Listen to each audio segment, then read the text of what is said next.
गोली को बाहर पड़ी और इस कहानी ने निश्चित रूप से हमारी संवेदनाओं को छुआ है। इस कहानी पर भी बात होगी और इसके पहले जो दोनों कहानियाँ पढ़ी गई हैं उन पर भी हमारे अतिथि जब बात करेंगे। मैं यहाँ सबसे पहले हमारे मित्र आरोपी के सिरमौर टीम का मुकुटमणि राज्य को आमंत्रित करता हूँ कि वो यहाँ आए और इन सब पर अपनी बात कहें।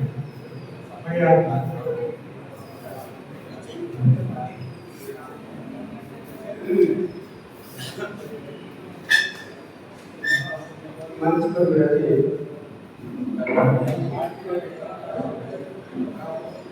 मुख्य अतिथि प्रोफेसर रवि सिन्हा,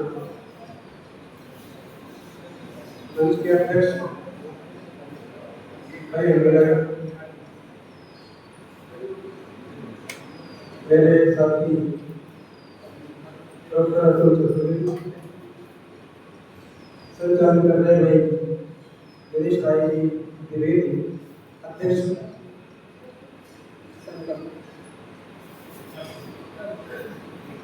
विकल्प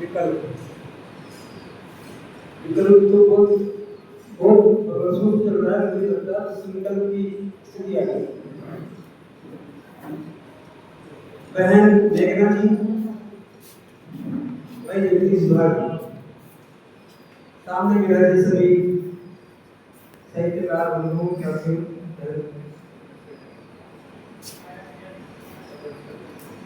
आज जो साहित्यकारों का सम्मान किया गया, पहले तो मैं दोनों को बहुत बहुत बधाइयाँ देता हूँ और विकल्प को धन्यवाद देता हूँ कि उन्होंने एक राजस्थानी और हिंदी से रचनाकार चुन करके दोनों क्षेत्र की दोनों बोलियों का मान बढ़ाया। बहुत बहुत धन्यवाद और आप दोनों को बहुत बहुत बधाई। प्रेमचंद जी पर बोलना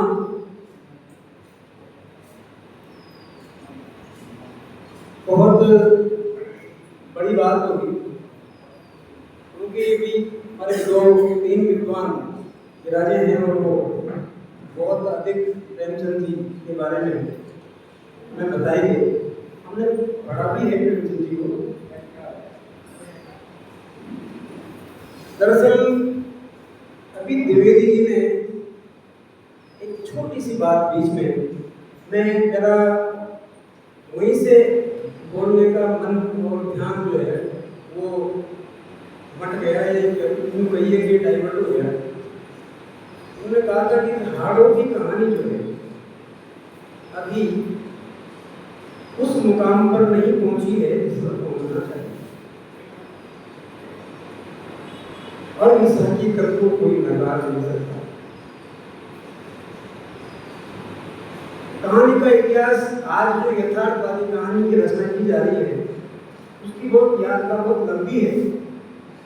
जिस दिन से शायद मानव अपने अस्तित्व में आया होगा और उसने कुंबा बनाया होगा, तब से कहानी इससे कहे जा रहे हैं, सुने जा रहे हैं। आदमी उसके साथ घटित घटना को जब दूसरों को सुनाता है तो संस्मरण ही सही धीरे धीरे ऐसी कहानियों का जन्म हुआ जिनका उद्देश्य मनोरंजन था। कहानी मनोरंजन करती थी। चौपाल पर, धूनी पर, कई लोगों के बीच में, परिवार में, दादी नानी के माध्यम से या किसी बड़े बुजुर्ग के माध्यम से बच्चों की कहानियाँ, बच्चों को प्रेरणा देने वाली कहानियाँ वो बाद में शुरू हुई होंगी। लेकिन उससे पहले दरअसल हमने जो देखा है, राजा रानी और साहूकार के बेटे, उनकी कहानियाँ हुआ करती थी। तोता, किस्सा है तोता मैना, उसकी कहानियाँ लोग बाग बैठ करके सुनाया करते थे। इसी तरह से कई किस्सा गोई और कहानीकार कहानी मतलब बात पोष हुआ करते थे, जो रात रात भर धुनी या चौपाल पर बैठकर कहानियां कहा करते थे। चंपू कहानियां कहते थे, गाकर भी और संवाद में भी। बहुत लंबी यात्रा कहानी की है। कहानी बहुत लंबी यात्रा करके उसके बाद में हम देखते हैं कि अरेबियन नाइट्स, अरब की बातें वाली कहानियों की किताबें आई और हमारे जो बात पोष थे वो उनमें से रट करके कहानियाँ सुनाया करते थे रात रात भर। मैं बहुत भी लंबा नहीं जाना चाहता, हमारे पास होता है। और सबसे बड़ी बात यह है कि विकल्प की तरफ से चाय नाश्ता संपन्न हो गया। मैं अब तक का अनुभव जो मेरा रहा है वो ये है कि चाय नाश्ते के बाद कोई रुकता नहीं है। अभी आप लोग पता नहीं किस मुगालते में हैं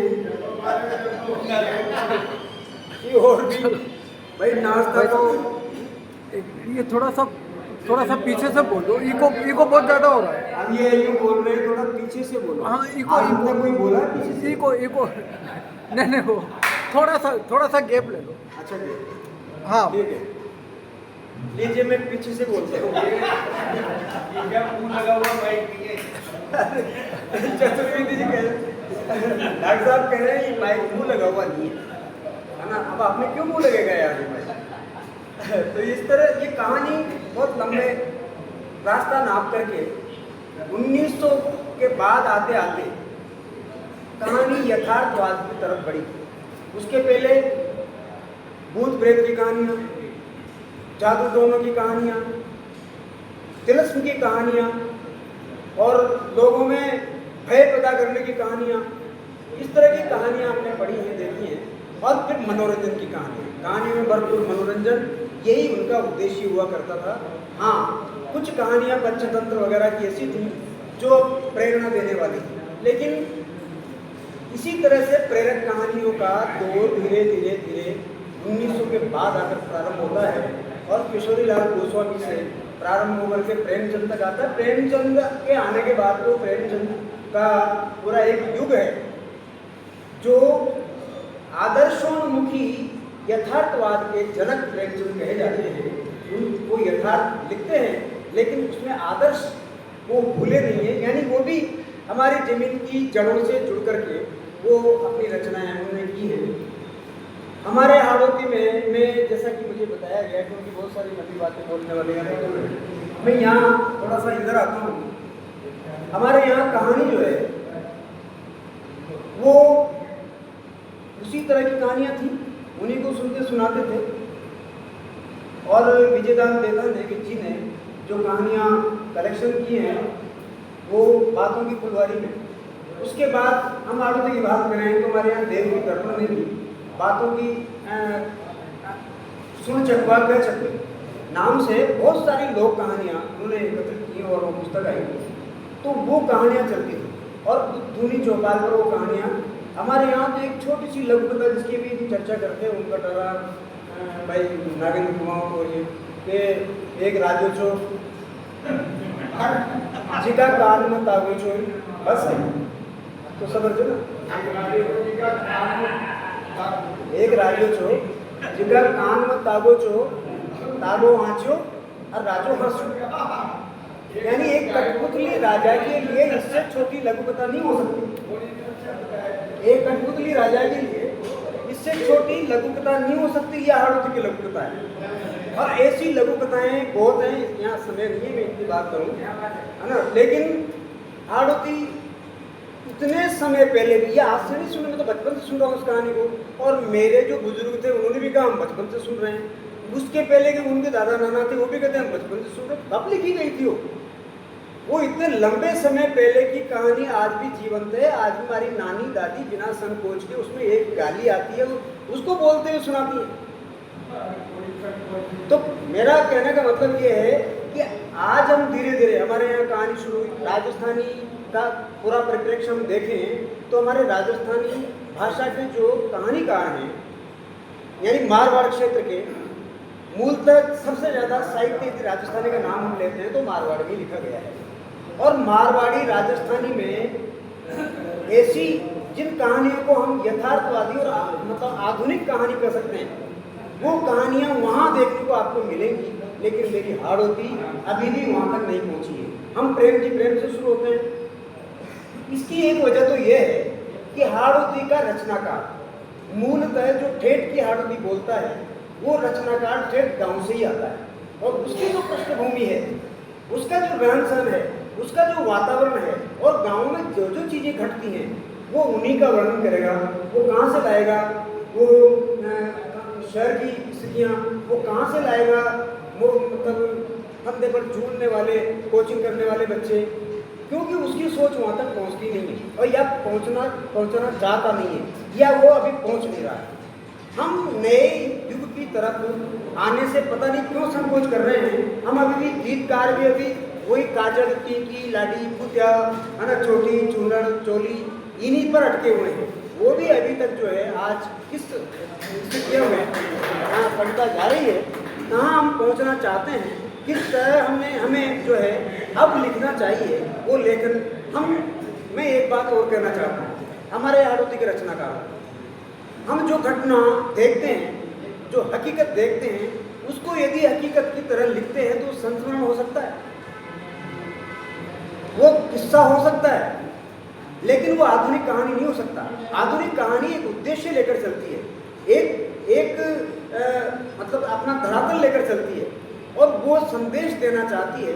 वो उसकी पात्र राजा रानी नहीं है, उसका पात्र एक सामान्य, एक गरीब, एक शोषित पीड़ित व्यक्ति उसका नायक बनता है, और वो यथार्थ का धरातल खड़ा होकर के अपनी बात कहने की कोशिश करता है, वो संघर्ष करता है कहानी में। उसके संघर्ष आज की कहानी में प्रेमचंद में यही देखने को मिलता है। उस कहानी में उसका संघर्ष है, उसका द्वंद्व है, उसकी उहापोह है, और समाज से उसकी लड़ाई है, और वो समाज से किस तरह से जीते। अब आप मैं थोड़ी सी चीज़ आपको बताना चाहता हूँ। जैसे एक महिला है, वो अपने राशन कार्ड के लिए रोजाना अब दफ्तरों के चक्कर काट रही है।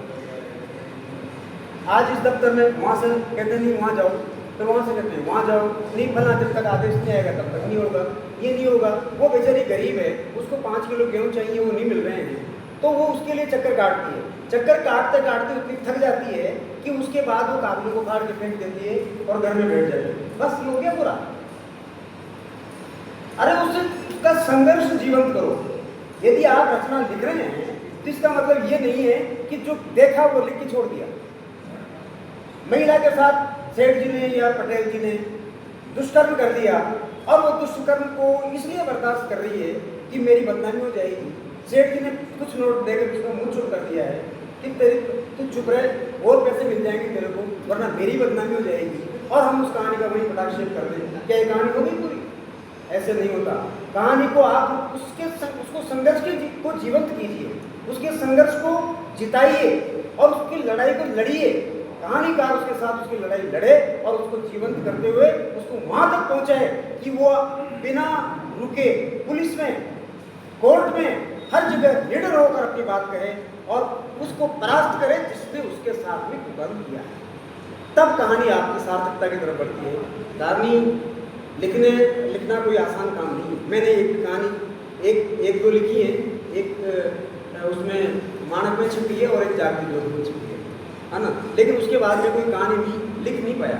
इसलिए नहीं लिख पाया कि क्लाइमेक्स तक पहुँचते पहुँचते मैं खो जाता हूँ, इधर उधर हो जाता हूँ, विस्तार हो जाता है, कहानी बड़ी हो जाती है, और नतीजा ये होता है कि मैं उसको देख के और फिर फाड़ के फेंक देता हूँ। मैंने 10 कहानियाँ फाड़ के फेंक दी। कोई मुझे मलाल नहीं इस बात में। मुझे इस बात की खुशी है कि वो कहानी नहीं ला पाया जिसकी आप मजाक बनाते।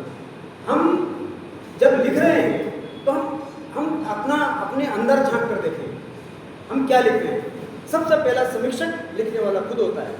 वो यदि अपनी समीक्षा खुद नहीं कर सकता तो फिर उसे लिखने का मैं समझता हूँ केवल कलम की सही करता है ना। वो कलम की सही करना कोई बहुत बड़ी बात नहीं होता, या बड़ी बात उसके लिए होती होगी, लेकिन एक साहित्यकार के लिए जो जिम्मेदारी उसकी बनती है, हम खड़े कहाँ हैं, हम किसके साथ खड़े हैं, हम सरकार के साथ खड़े हैं या जनता के साथ। हम राजा के साथ खड़े हैं या प्रजा के साथ, हम मुल्ला मौलवियों के साथ खड़े हैं या साधारण लोगों के साथ। हमें अपना स्थान निर्धारित करना चाहिए कि हम किसके साथ खड़े हैं। हम शोषित, पीड़ित और दबे कुचले व्यक्ति के साथ जब तक खड़े नहीं होंगे, हमारा साहित्य सार्थक नहीं होगा। आज भाई जगदीश भारती की कहानी हमने पढ़ी सुनी, मैंने पूरी कहानियाँ पढ़ी है, मैंने उपन्यास भी पढ़े, बहुत अच्छा लिखते हैं। देखिए लेखन में भी जो लोग लिख रहे हैं, एक तो सपाट बयानी होती है जो सीधे सट अपनी बात को कह रहे हैं, एक होता है उसमें लोच। लोक भाषा का लेखक की सबसे बड़ी मतलब जिम्मेदारी ये है कि उसमें जिस भाषा में वो लिख रहा है उसका लोच उसमें आना चाहिए। और वो लोच कब आता है? जब उसके मुहावरे, कहावतें और उसके ठेठ के ठाट और उनकी लहजे को जो वो प्रकट करता है तब जाकर वो जीवंत होती है। तो आप कहने का सलीका तो आपको तथ्य तो आपके पास है, लेकिन तथ्य को यदि आप कहने का तजुर्बा नहीं रखते हैं तो आपकी वो रचना वो फीकी लगेगी। उस रचना को सार्थक करने के लिए आपको ये भी जरूरी है कि आप अपने आप को उस लायक बनाएं। बहुत से शहर के लोग कोशिश करते हैं लोक भाषा में लिखने की, लेकिन वो ठेठ के ठाट को कहाँ से लाएंगे? वो उस मुहावरे को कहाँ से लाएंगे? उस कहावत जो कहावतों का भंडार राजस्थानी में एक एक चीज को पुष्ट करने के लिए पड़ा है, उसको कहाँ से लाएंगे? वो काम हमारा लोक लेखक ही कर सकता है और वो करना चाहिए और कर रहे हैं। प्रेम जी प्रेम, गिरधारी लाल जी माधव, इधर से नाथुलाल शर्मा निडर, कजोड़ी लाल जी, हमारे विजय जोशी, हमारे जयपाल जय और बहुत सारे लोग, अंबिका दत्त जी ने कहानियाँ लिखी है। मैं बहुत सारे नाम गिना सकता हूँ, आपके बहुत लोग लेखक अभी भी लिख रहे हैं, लेकिन कहानियों में जो चीज़ें आनी चाहिए हमें आकर्षित तो करती हैं, लेकिन हम वहाँ नहीं पहुँच रहे जहाँ हिंदी करते हैं। मैं कुछ मित्रों से कहता हूँ, जैसे विष्णु विश्वास है, उन्होंने कहानी लिखी, मैंने उसमें कुछ टिप्पणियाँ और कहीं उसको तो बहुत दरअसल सुझाव देने का जमाना तो है ही नहीं। आप किसी से ये कहोगे कि थोड़ा सा यार इसमें यूँ कर लो, तो ये पटल नंबर आ जाता है आपको काम। हाँ, ये वाले उनका काम यही है। हाँ, ये सुझाव नहीं दे रहे, ये हमारी जो है वो तोहिन कर रहे हैं, ऐसा मान के चलते हैं।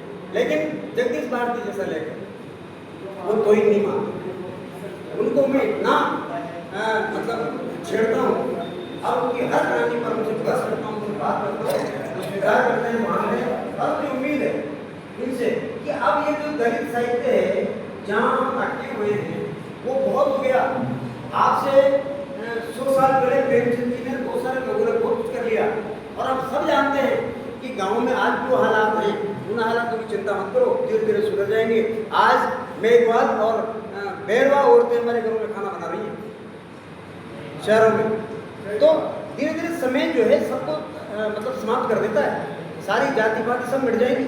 आज कोई भंगी नहीं कर सकता, आज कोई चमार नहीं कर सकता, है ना? तो आप डर क्यों रहे हो? आप ये विश्वास रखो कि ये काम करने वाले भी मतलब वही लोग हैं जिनको हम सवर्ण कहते हैं, वो धीरे धीरे आपके करीब आ रहे हैं। ये राजनीति आपके करीब ला रही है, आपके करीब नहीं आएगी तो उनको कितने वोटों का नुकसान होगा। आपके घर पे खाना भी खाएंगे, आपके झाड़ू भी लगाएंगे, सब कुछ करेंगे। तो समाज बदल रहा है, उस बदलते समाज को भी देखो और नई जगह पर, नए मुकाम पर हमें आना चाहिए और नई जो स्थितियाँ देश में पैदा हो रही हैं उन स्थितियों पर नजर रखते हुए हम हमारी बात कहें, हमारी कहानी रखें, हमारी रचनाएं रखें। और वो धन्यवाद, वो ज़्यादा मत देना।